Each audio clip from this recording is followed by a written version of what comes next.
Ramanan tiba, tiba-tiba Ramanan tiba-tiba jadi menteri.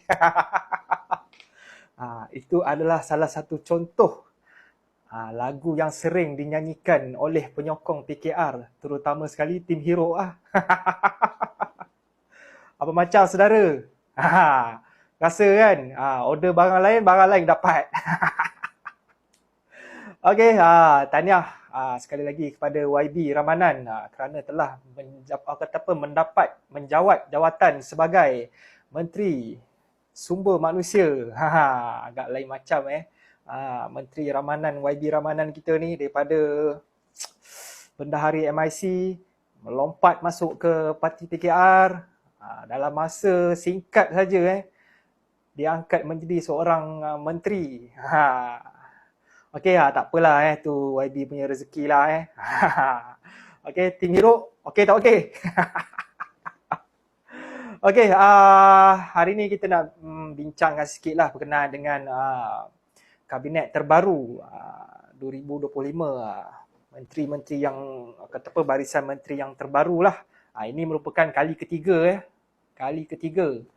sejak kerajaan Madani memerintah negara ni. Diorang dah swap 3 kali, ada yang ditukar, ada yang masih kekal. Antara yang masih kekal, kalau kita boleh tengok boleh tengok hari ni, itulah Menteri Pendidikan ni, Fadlina Siddiq ni. Aku tak tahulah apa masalahnya kau ni tak nak letak jawatan tak nak kerja kat rumah hantu macam tu. Karakter tu dah ada, terbilak-bilak punya mata, cakap nengking-nengking, menekan-nekan. Dah boleh dah kan. Lagi satu, kau ni bukannya perform mana pun.